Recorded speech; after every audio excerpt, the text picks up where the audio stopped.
Fala, minha gente! Firme e forte!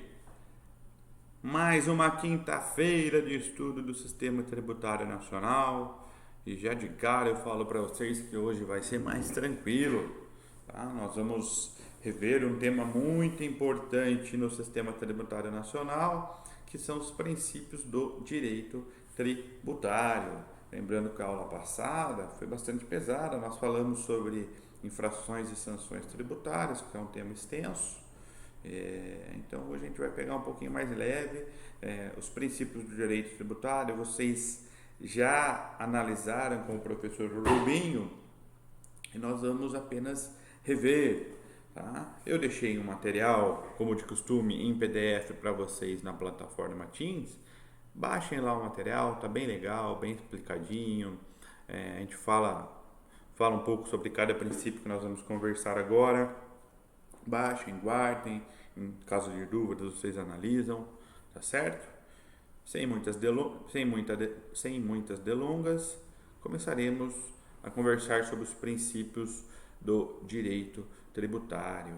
Primeiramente, gente, esses princípios do direito tributário, por que é importante estudá-los? Esses princípios, eles nos guiam na interpretação e aplicação dos dispositivos normativos referentes à legislação tributária, referente à obrigação tributária. Esses princípios, eles são os fundamentos, eles são a base, o alicerce para os aplicadores, para os intérpretes do direito. Olha o que diz Humberto de Ávila sobre os princípios. Os princípios são vigas mestres do ordenamento, são os pilares para um edifício, o leme para um barco, os pais para os filhos. Os princípios do direito tributário, eles determinam um rumo para os intérpretes, para os aplicadores do direito. Então, a primeira coisa que a gente vai analisar quando a gente vai interpretar a legislação tributária é quais princípios se aplicam a esse ordenamento jurídico. Porque os princípios são a base de sustentação do estudo do direito tributário. Eles são de muita importância para nós, estudantes do Sistema Tributário Nacional. E por quê, gente? Como é que o Estado realiza suas atividades na esfera econômica, na esfera social, na esfera política? Como é que o Estado faz funcionar a máquina pública, que no Brasil é tão inchada? É através da arrecadação de tributos. O Estado só consegue prestar um serviço se ele arrecadar tributo para poder prestar esse serviço.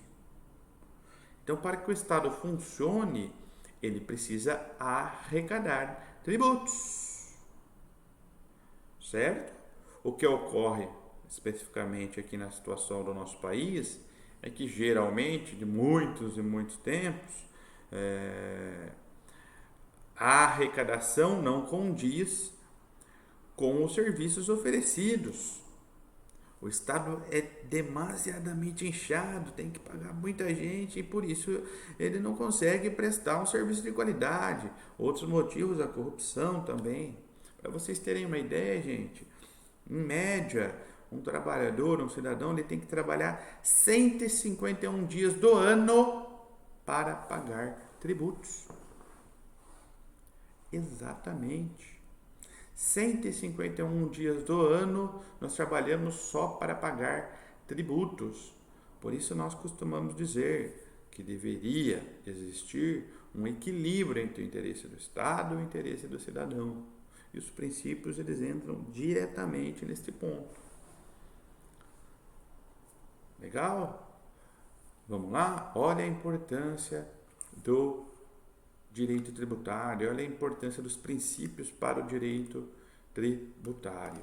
Vamos começar então a falar dos princípios do direito tributário. O primeiro deles é o princípio da legalidade. O princípio da legalidade se aplica a todos os ramos, todos os segmentos do direito. Tá? Eu sou professor de direito administrativo e um dos princípios mais importantes que nós estudamos no direito administrativo é o princípio da legalidade. Lá nós dizemos o seguinte, que o administrador público só pode fazer o que a lei determina. Nós administrados podemos fazer o que a lei não proíbe. O administrador só pode fazer o que a lei determina. Ele só pode agir embasado na lei. Nós podemos fazer tudo o que a lei não proíbe. Se a lei não proíbe, eu posso fazer. Tá? E olha o que diz o artigo 5º, inciso 2 da Constituição Federal. Ninguém será obrigado a fazer ou deixar de fazer alguma coisa, senão em virtude de lei. Lembra que nós, administrados, podemos fazer o que a lei não proíbe. Ninguém será obrigado a fazer ou deixar de fazer alguma coisa, senão em virtude de lei. Levando isso para a esfera do direito administrativo, olha o que diz o artigo 150, inciso 1 da Constituição Federal. Sem prejuízo de outras garantias asseguradas ao contribuinte, é vedado à União, aos Estados, ao Distrito Federal e aos municípios exigir ou aumentar tributo sem lei que o estabeleça.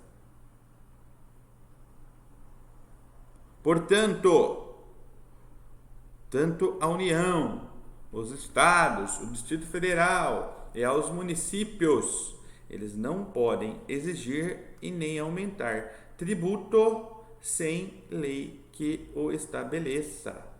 Gente, eu gosto sempre de falar sobre o artigo 99, inciso 2 do Código Tributário Nacional. Tá? Ele prevê expressamente, esse artigo ele prevê expressamente que somente a lei poderá estabelecer majoração ou redução de tributos. Nós temos apenas algumas ressalvas.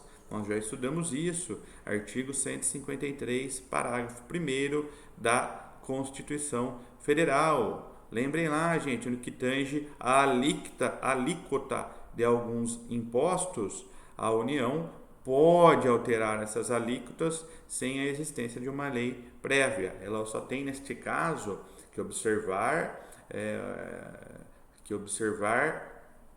os limites estabelecidos por lei, mas ele não precisa instituir uma lei específica para alterar as alíquotas previstas no artigo 153, parágrafo 1º, artigo 153 e parágrafo 1º da Constituição Federal.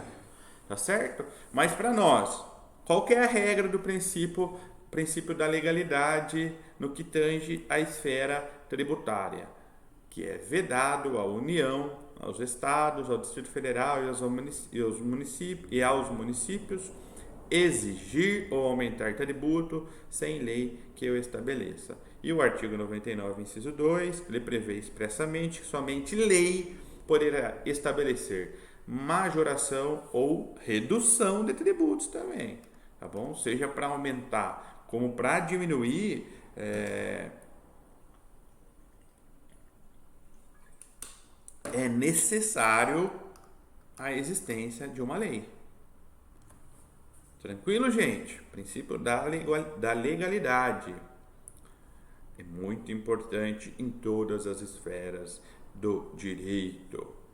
Outro princípio que nós veremos, princípio da isonomia. O que é isonomia, gente? Igualdade. E qual que é a regra que traz esse princípio? Ele diz o seguinte, que é vedado à União, aos Estados, ao Distrito Federal e aos municípios, ou seja, todos os entes políticos, instituírem tratamento desigual entre contribuintes que se encontrem em situação equivalente. Ou seja, ele impede qualquer distinção em razão de ocupação profissional ou função por eles exercida. O legal aqui é que olha o que ele diz: instituírem tratamento desigual entre contribuintes que se encontram em situação equivalente. Então eles tratam eles fazem o que o princípio da isonomia ele prega? Ele impõe que os iguais sejam tratados igualmente e os desiguais desigualmente, certo? E quando a gente pega para falar disso, o que a gente vai pensar? Ora, quem ganha mais não paga mais imposto de renda, não tem lá líquida de imposto de renda. Quem ganha menos paga menos. Então ele trata os iguais de maneira igual e os desiguais de maneira desigual, certo? Então depende muito do padrão do contribuinte, tá certo? Princípio da isonomia. Ele veda à União, aos estados, ao Distrito Federal e aos municípios a instituição de tratamento desigual entre contribuintes que se encontrem em situação equivalente. Ele impõe um tratamento igualitário aos iguais e um tratamento desigual aos desiguais, certo? Quanto é maior a minha capacidade contributiva, em valor maior eu vou contribuir. Tá? A exemplo disso, o imposto de renda. Vamos lá? Um outro princípio que a gente consegue ainda ver neste vídeo é o princípio da irretroatividade. Princípio da irretroatividade. E o que diz o princípio da retroatividade, gente? Primeiro, ele está previsto no artigo 150, inciso 3, letra A da Constituição Federal. E esse artigo diz o seguinte: sem prejuízo de outras garantias asseguradas ao contribuinte, é vedado à União, Estados, ao Distrito Federal e aos municípios, ou seja, aos entes políticos, cobrar tributos em relação a fatos geradores ocorridos antes do início da vigência da lei que os houver instituído ou aumentado. O que ele quer dizer especificamente, gente? O princípio da retroatividade, ele veda que uma nova lei retroaja, ou seja, que ela cobre fatos passados antes da sua entrada em vigor. Este princípio veda que uma nova lei retroaja a fim de alcançar fatos geradores ocorridos antes do início de sua vigência. Vamos pensar no seguinte: uma lei hoje, que entrou em vigência na data de hoje, 16/7/2020, e ela instituiu ou ela aumentou um tributo sobre determinado fato gerador. Esta lei que entrou em vigência hoje, esse aumento de tributo, ele vai poder ser cobrado a partir de hoje. Antes desta data, esta lei não se aplica, em face do princípio da irretroatividade. Certo? Sem segredo? No próximo vídeo nós continuamos.